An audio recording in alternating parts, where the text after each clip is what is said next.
Hello everyone and welcome to my The Bold and Beautiful Always channel. Brooke shouted for assistance in the middle of the sea, Nick perished, and the boat overturned. Under a purple and black bruised sky, the Pacific, often Brooke Logan Forrester's representation of limitless potential in California dreams, changed into a liquid nightmare. A frantic attempt to escape the oppressive aftermath of the paternity announcement and RJ's precarious recovery, the romantic sunset voyage on Nick's elegant, white-hulled motorboat, the Marone Legacy, had turned into a battle for survival. Over them, a freak storm that was created by a confluence of meteorological systems that the forecasts had not anticipated detonated with alarming speed. They were drinking wine one moment, the lights of Malibu a sparkling necklace in the distance, the tension between them a tangible, unsaid storm. The earth tipped violently the next. Wind tore at clothing and hair as it wailed like a banshee. The rain stung like needles as it whipped horizontally. With concussive power, waves that had changed from rhythmic swells to liquid mountains crashed on the hull. With grim determination and strained muscles, Nick, a seasoned sailor, struggled with the wheel, shouting commands that Brooke could hardly hear over the primal thunder. He said, "Life jackets. Now, Brooke. Secure yourself," in a voice that was unvarnished by their recent hostility and was driven solely by survival instinct. As a gigantic wave, a wall of churning black water taller than the boat, came up beside them, she struggled with the buckles, her fingers numb with fear and cold, and eventually snapped the bright orange vest closed. Time broke. The wave engulfed rather than struck. Under Brooke's feet, the deck disappeared. Her mouth, nose, and lungs were filled with icy water that was heavy with salt and foam. The universe turned into a loud, confusing jumble of light and black, up and down. Weightless, then crushed, then tossed, she was falling. Something hard, the rail, slammed into her shoulder. The cabin? Anguish erupted, blazing hot. Then the air, glorious and terrible. Gasping, choking, blinded by the spray and storm, she broke the surface. There was no more Marone Legacy. Disappeared. Instead, a nightmare scene with foam-capped water whirling and debris swirling, including shards of fiberglass, a sodden cushion, and a deck chair. Nick, too. One frantically swinging emergency light, amazingly still attached to a floating section of the stern, lit Nick's face, which was a mask of desperate intensity as he battled the water at a distance of about 10 feet. "Brooke," he yelled, breaking the wind. "Here. Grab on." Ignoring the excruciating ache in her shoulder, Brooke kicked desperately as she made her way through the choppy water in the direction of Nick in the light. With iron strength, he grabbed her arm and pulled her against the biggest piece of wreckage, a chunk of the cockpit floor that was perhaps 6 feet square and partially submerged but still buoyant. Gasping for air in the frigid torrent, they held onto each other as the waves pounded them. The darkness grew darker as the storm continued to rage. In addition to being painful, the cold was a predator that sank its teeth deep, stole sensation from toes and fingers, and extracted heat from their centers. A perilous numbness threatened to overpower the terror as shock started to set in. With his teeth chattering, Nick said, "We need to signal." He scrambled at his life jacket, looking for the manual release of the emergency position indicating radio beacon, and exclaimed, "Perb. Did it deploy?" Brooke followed suit, her fingers unresponsive and awkward. Nothing. In the capsize, the automatic deployment must have malfunctioned, been torn away, or been crushed. Colder than the water, panic swept. This maelstrom made them invisible. Nick's hand then closed over a large object that was fastened to his vest with a clip. The VHF radio. A handheld waterproof device, amazingly undamaged. Desperate and frail hope flashed. His actions became more labored and slower as he struggled to dislodge it. He brought it to his lips and hit the send button. "Mayday! Mayday! Mayday," he said in a harsh yet powerful voice that broke through the static hiss. He paused, confused, and then, This is vessel Maroon Legacy. Capsized. Position approximately. The main console was gone, along with the GPS. He pressed the button and listened as he said, 10 nautical miles west-southwest of Point Dumais. 2 souls in water. Repeat, 2 souls in water. Immediate assistance required. The only responses were static and the sound of the wind. He made another attempt. And once more. Mayday. Maroon Legacy. Capsized. Does anyone copy? As she watched him, Brooke clung to the wreckage, shivering fiercely, her strength being sapped by the cold. Every call that went unanswered eroded their optimism.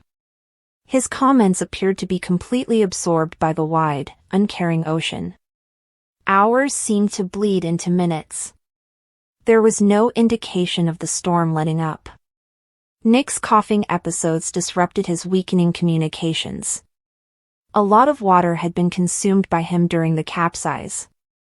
Brooke could see the bluish hue creeping across his lips, hear the rasp in his breathing, and feel the tension in his eyes growing. Not only was hypothermia a danger, it was spreading. Nick tensed up suddenly. His eyes widened with dread as he looked past Brooke. He fiercely side-pushed her, saying, "Brooke, look out," as a huge, ragged chunk of the hull, flung like driftwood by a wave, crashed into the area where she had been floating. Instead, it hit Nick, resonating even over the roar of the storm with a painful thud. He was struck in the shoulder and chest by the blow. His scream, a cry of excruciating pain, was immediately carried away by the wind. The VHF radio slipped out of his hand and disappeared into the swirling Black Sea. As he slumped, half-submerged, gasping, blood bursting dark on his life jacket, instantly diluted by the rain but terrifyingly real, Brooke screamed and scrambled back towards him. "Nick! Nick!" Brooke seized him and attempted to pull him up onto the debris. He was unresponsive and heavy. Each inhalation was a wet, agonizing gurgle, and his breathing was ragged and shallow. Ribs broken. Lung collapse. It was too much, the cold, the wound, the effort. He opened his eyes and tried to focus on her face. "Be Brooke." He spit out, his mouth corner bursting with blood. "Our radio." Cradling his head, Brooke cried, "It's gone, Nick. Gone." The cold had been forgotten in the face of this new terror. "Just hold on. Please, hold on. Someone will come." Nick forced himself to smile, a phantom of his former rakish grin, feeble and bleeding. Always, the optimist. He gave a wet, ripping cough that sent tremors through his entire body. For a brief period, his hold was unexpectedly firm as his hand met hers. "Why you, call?" He fought for breath. Scream. "Brooke. Scream, for." He closed his eyes. He relaxed his hold. Against her arm, his head lolled. Breathing became raspy and moist, slowed, hitched, and then stopped. Simply stopped. Nick Maroon, the man who had fought for her, loved her, and been both her friend and her enemy, as well as the father of her kid and the man who had just saved her life twice, was no longer there. Miles from shore, snuffed out in the icy darkness. Brooke gazed in shock and numbness. While the storm roared all around her, a deeper, more profound silence fell within. A horrible, last cold replaced the warmth that seeped from his body on hers. Suddenly, the fragment of wreckage that had been her lone haven felt like a coffin raft. Nick was a physical and mental burden in his dead form. Anger and destruction clashed with the innate will to live. She could not allow his sacrifice to go unappreciated. This was no place for her to die. She was essential to RJ. There had to be someone who knew. In order to prevent Nick from slipping away into the depths, Brooke carefully moved his body to rest more firmly against the flotsam, using a strength that came from pure, desperate fear. She then turned her face towards the roaring darkness and pulled herself a little away. The coldest, deepest breath she had ever taken filled her lungs, which were already screaming from the salt and chilly water. She called forth every last bit of voice and willpower she had left in her broken body. Help! Somebody! Please! Help us! Raw and primordial, the scream burst from the very center of her being and ripped from her throat. It was a soul facing annihilation, a lover's plea, a mother's wail. The wind quickly swallowed everything, and the roaring waves drowned it. It seemed pointless and pitiful in comparison to the sea's immense, roaring apathy. She let out another scream. And once more. Her voice became ragged and raspy, with each call becoming weaker than the last. Mayday! Overboard! Help! Please, God, help, she cried. She shouted until her lungs burned, until her throat felt torn, until she could only cry and suck for air. Nick, oh God, Nick, someone, please. She sagged back against the debris, next Nick's motionless body, shakily shaking. Hypothermia and exhaustion were winning. In addition to being painful, the cold was also alluring, whispering promises of numbness and an end to the suffering. When she closed her eyes, pictures of RJ's smile, Hope's face, Ridge's troubled eyes, and Nick's smile as he poured her wine hours earlier flashed through her mind. To have the truth exposed and then lose him in the most heinous manner imaginable was an unfathomably awful irony. Maybe her senses were failing her, but the sea seemed to calm down a little. The battle was winding down. Her palm found Nick's frigid one as she leaned her head against the chilly fiberglass. This might have been it. They might simply drift. Then there was a noise. Not the same. Slicing through the crash of the waves and the howl of the wind. A mechanical, rhythmic thump-thump-thump. Separate yet far away. Increasingly loud. She opened her eyes and strained to see through the spray and darkness. A light. It was a probing, piercing ray that swept the churning water, not a star. Then another. Searchlights from helicopters. Scanning the jumbled surface while stabbing through the rain. Like a dying ember fanned to life, hope blazed, hot and agonizing. She made another attempt to scream, but all that came out was a rough croak. Desperate to capture the light, she thrashed her good arm frantically. Here. Over here. Please. Here, she said, but her voice was drowned out by the roar. The lights flashed by, hovered on a wave crest, and then turned back. The pitiful raft of rubble, Brooke's pale, frightened face, and Nick's horribly still body next to her were the only things holding them together. The sound of the thump-thump-thump became unbearably loud.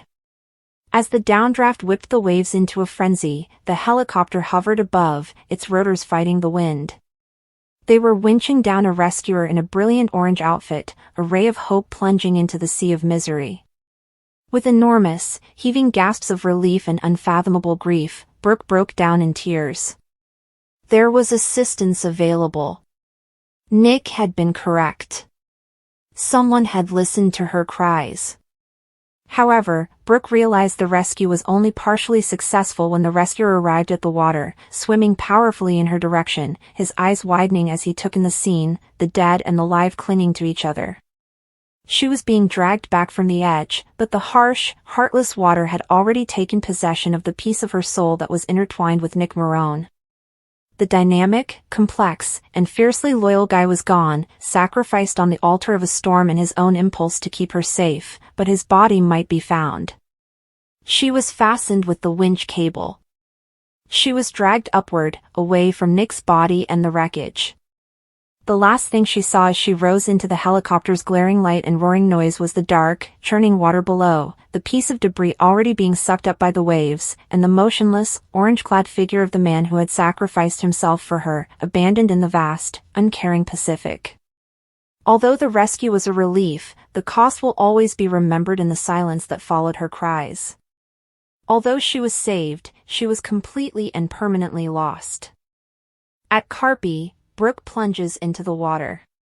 The late afternoon sun bathed the picturesque Italian coastline of Carpi in golden light, casting long shadows across the ancient stone promenade that curved along the glittering Tyrrhenian Sea, where waves lapped rhythmically against the weathered sea wall and gulls cried overhead, as Brooke Logan stood mere inches from the edge, her breath ragged, her eyes glistening not from the salty air but from the storm raging within her heart, a storm far fiercer than the Mediterranean breeze tugging at the hem of her pale linen dress, a storm born of betrayal, heartbreak, and that all too familiar feeling of being discarded by the man she had loved more deeply, more destructively, than anyone else in her life, Ridge Forrester. Moments ago, she had confronted him, her voice wavering between fury and sorrow, as she demanded answers, demanded to know why he had brought Taylor Hayes to Italy under the pretense of business, only to be seen strolling with her hand in hand through cobbled alleyways and laughing in the shadow of the Duomo like two lovers reliving their youth. And though Ridge had attempted to explain, to soften the blow with his usual blend of regretful eyes and half-hearted reasoning, his words rang hollow to Brooke, who had heard every variation of them before,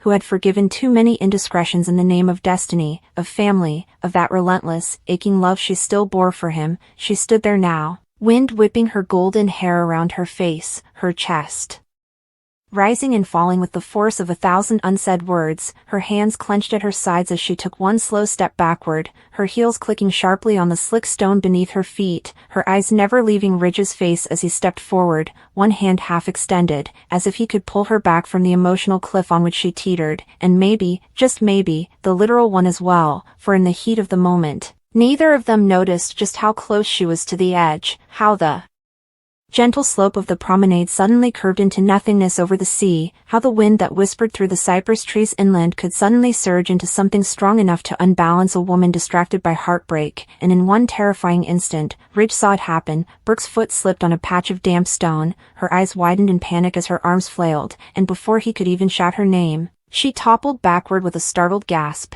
disappearing from view as her body plunged into the icy waters below with a deafening splash that shattered the tranquil atmosphere of Carpi like a scream in a cathedral. Ridge bolted to the railing, horror etched across his face as he scanned the churning water for any sign of her, his heart pounding like a war drum, the weight of every misstep, every harsh word, every moment he had chosen Taylor over Brooke crashing down on him all at once. And then he saw her, barely, just beneath the surface, her arms weakly breaking through the waves as she struggled against the current, the once pristine dress now heavy and clinging, pulling her down like seaweed as panic contorted her features, and without thinking, without hesitation, Ridge kicked off his shoes, threw aside his jacket, and dove into the water with a force driven not by instinct alone, but by love, by guilt, by something primal that screamed he couldn't lose her, not like this, not now, not ever. The cold hit him like a slap, but he powered through it, swimming with the precision and strength of a man much younger,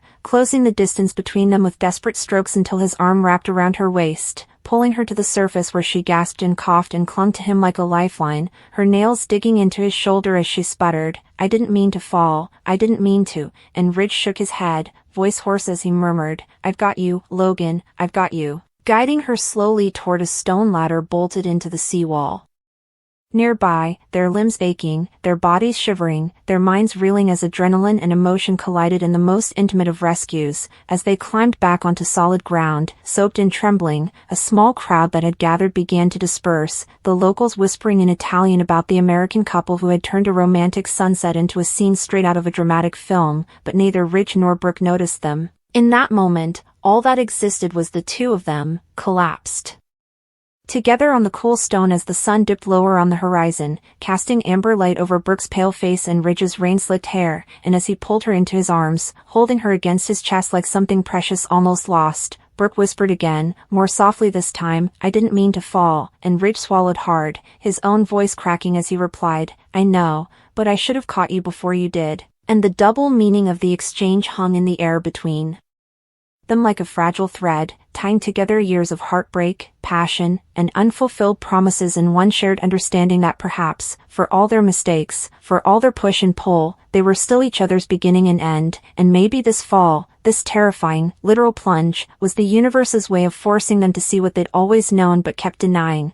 that despite the years, despite the betrayals, despite the distance and pain and Taylor and all the rest, their story wasn't over, not yet.